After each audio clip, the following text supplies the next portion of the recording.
1336ರಲ್ಲಿ ಹರಿಹರ ಮತ್ತು ಬುಕ್ಕರೈ ಅವರು ವಿಜಯನಗರ ಸಾಮ್ರಾಜ್ಯವನ್ನು ಸ್ಥಾಪಿಸಿದರು. ಉತ್ತರದಿಂದ ದೆಹಲಿ ಸುಲ್ತಾನರ ಆಕ್ರಮಣಗಳನ್ನು ಎದುರಿಸಲು ಈ ಸಾಮ್ರಾಜ್ಯ ಹಮ್ಮಿಕೊಂಡಿತ್ತು. ತುಂಗಭದ್ರಾ ನದಿಯ ತೀರದಲ್ಲಿರುವ ವಿಜಯನಗರ, ಇಂದಿನ ಹಂಪಿ, ಅದರ ರಾಜಧಾನಿಯಾಗಿತ್ತು. ಹಿಂದೂ ಧರ್ಮವನ್ನು ರಕ್ಷಿಸಲು ವಿಜಯನಗರ ಸಾಮ್ರಾಜ್ಯ ಪ್ರಮುಖ ಪಾತ್ರ ವಹಿಸಿತು. ಪ್ರಾರಂಭಿಕ ರಾಜರು ಸಾಮ್ರಾಜ್ಯವನ್ನು ವಿಸ್ತರಿಸಿದರು ಮತ್ತು 16ನೇ ಶತಮಾನದವರೆಗೆ ಕೃಷ್ಣದೇವರಾಯನ ಆಡಳಿತ ಕಾಲದಲ್ಲಿ ಸಾಮ್ರಾಜ್ಯ ತನ್ನ ಶ್ರೇಷ್ಠತೆಯನ್ನು ಮುಟ್ಟಿತು. ಅವರ ಕಾಲವನ್ನು ಸುವರ್ಣ ಯುಗ ಎಂದು ಕರೆಯುತ್ತಾರೆ. ಸೈನಿಕ ಜಯಗಳ, ಶ್ರೀಮಂತಿಕೆ ಮತ್ತು ಕಲೆ ಸಾಹಿತ್ಯದ ವೃದ್ಧಿಯಿಂದ. ಹಂಪಿಯ ವಿರೂಪಾಕ್ಷ ಮತ್ತು ವಿಠ್ಠಲ ದೇವಸ್ಥಾನಗಳು ಸಾಮ್ರಾಜ್ಯದ ಆಧುನಿಕ ಶಿಲ್ಪಕಲೆಯ ಉದಾಹರಣೆಗಳಾಗಿವೆ. ಆದರೆ ಕೃಷ್ಣದೇವರಾಯನ ಮರಣದ ನಂತರ ಸಾಮ್ರಾಜ್ಯ ಕುಸಿಯಲು ಪ್ರಾರಂಭಿಸಿತು.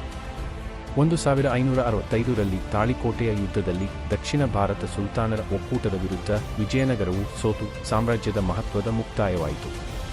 ವಿಜಯನಗರ ಸಾಮ್ರಾಜ್ಯದ ಪತನದ ನಂತರವೂ ಅದರ ಶೈಲಿ, ಸ್ಮಾರಕಗಳು ಮತ್ತು ಭಾರತೀಯ ಸಂಸ್ಕೃತಿಯ ಕೊಡುಗೆಗಳು ಇಂದಿಗೂ ಜೀವಂತವಾಗಿವೆ.